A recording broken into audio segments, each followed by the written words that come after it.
Hello అండి అందరికీ. ఒక మెంటల్లీ ఛాలెంజ్డ్ పర్సన్ ఇంకొక మెంటల్లీ ఛాలెంజ్డ్ పర్సన్ని అదృష్టవశాత్తు విమర్శించాలి లేదా ఎగతాళి చేయాలి అని అనుకోడు. కానీ ఒకవేళ అలాంటి ఒక మానసిక రుగ్మతతో బాధపడుతున్న ఒక వ్యక్తి అలాంటి మరొక వ్యక్తిని పట్టుకొని అదిగో చూడండి పిచ్చోడు వెళ్తున్నాడు అని అంటే అప్పుడు అది చూసే మనలాంటి వాళ్ళకి ఏమనిపిస్తుంది? అరే ఏంటి ఇతను అదే పరిస్థితిలో ఉన్నాడు కదా, ఇతను ఎందుకు అతన్ని ఆ విధంగా అంటున్నాడు అని అనిపిస్తుంది. ఇంతకీ ఏం చెబుతున్నాడు అని అనుకుంటున్నారా? సో మతం మన మతం సనాతన ధర్మం, సనాతన మతం. మనం కూడా మన మతంలో కొంతమంది గ్రూపులు మన మతంలో ఉన్నటువంటి చెడుని విమర్శించకుండా, మన మతంలో ఉన్నటువంటి లోటుపాట్లను సరిదిద్దాలని చూసుకోకుండా అవతల మతాల మీద విమర్శలు చేయటం లేదా అవతల వాళ్ళని అనటం కూడా నేను ముందు చెప్పినట్టుగానే ఒక రుగ్మత ఉన్న వ్యక్తి ఇంకొక రుగ్మత ఉన్న వ్యక్తిని అనడంలానే ఉంటుంది. సహజంగా ప్రతి మతంలో కూడా లోటుపాట్లు అనేవి సహజంగా ఉంటాయి. వాటిని సరిదిద్దుకుంటూ వచ్చేదే ఈ జీవితం. సో ఏ మతమైనా కానివ్వండి ఆ లోటుపాట్లు లేకుండా ఏం రాదు. ఇప్పుడు ఫర్ ఎగ్జాంపుల్ చాలామందికి 70% ఆఫ్ పీపుల్కి కూడా రిలీజియన్కి స్పిరిచువాలిటీకి మధ్య డిఫరెంట్ అనేది తెలియదు. రెండు ఒకటే అనుకుంటారు వాళ్ళు. ఇంగ్లీష్లో మనం రిలీజియన్ స్పిరిచువాలిటీ అని వింటాం.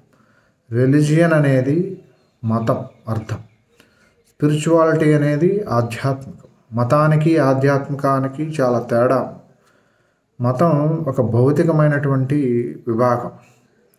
అది దేవుణ్ణి ఎలా పూజించాలి, దేవుడి పట్ల ఎలాంటి విధానాలు కలిగి ఉండాలి, టెంపుల్కి వెళ్ళడం, భగవంతుని పూజ చేయటం, లేకపోతే అక్కడ మన కోరికలను ఆయనకు విన్నవించుకోవటం, వాటిని నెరవేరేందుకు మనం రకరకాల పూజలు, హోమాలు, పరిహారాలు ఇవి చేయటం, లేదా దేవుడిని పూజించే విధానాలు ఉండటం, వీటన్నిటినీ కూడా మనకి మతం బోధిస్తుందన్నమాట.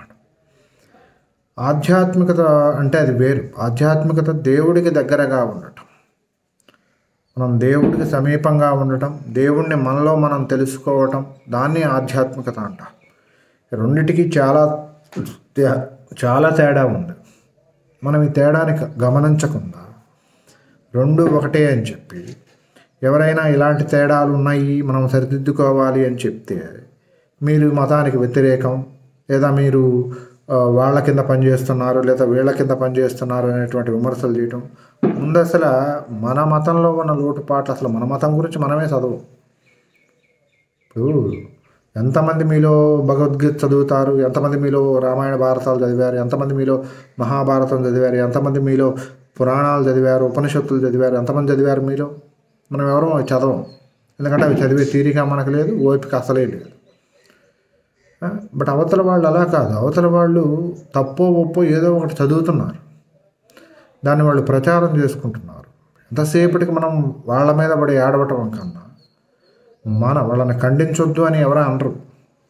ఎందుకంటే భారతదేశంలో సహజంగా ప్రతి ఒక్కరికి కూడా మత స్వేచ్ఛ ఉంది. రాజ్యాంగం అందుకు అవకాశం ఇచ్చింది.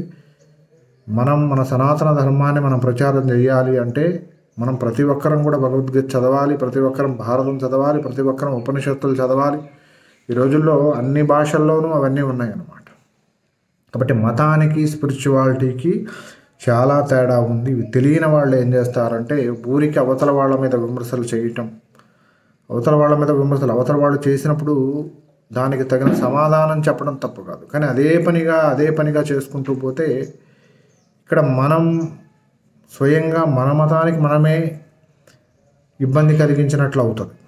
సనాతన ధర్మంలో ఎన్నో ఆధ్యాత్మిక, ప్రపంచంలో అత్యంత పురాతన సాహిత్యం భారతదేశంలో ఉంది. అలాంటి ఒక పురాతన సాహిత్యాన్ని, అత్యంత పురాతనమైన ఆ సాహిత్య గ్రంథాలని మనం చదవగలగాలి. సో అందువల్ల మతం వచ్చేసి విషం, దేవుడు అమృతం అని చెప్పి మీకు అనిపించవచ్చు. చాలామంది ఏంటంటే అవతల మతాలని, ఏ మతమైనా సరే దేవుణ్ణి చేరడానికి రకరకాల రూపాలు, ఆ రూపాల్లో మనం ఒక మతాన్ని మనం ఎంచుకున్నప్పుడు మన మత గ్రంథాలను మనం చదవాలి, దాని ద్వారా మనం ఇది అవ్వాలి.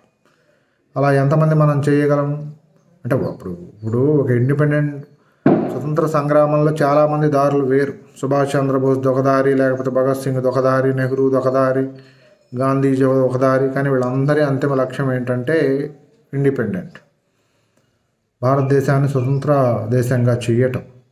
లక్ష్యం ఒకటే, దారులు వేరు. అలాగా రకరకాల మతాలు ఉన్నా కూడా అంతిమంగా దాని లక్ష్యం దేవుణ్ణి చేరటం.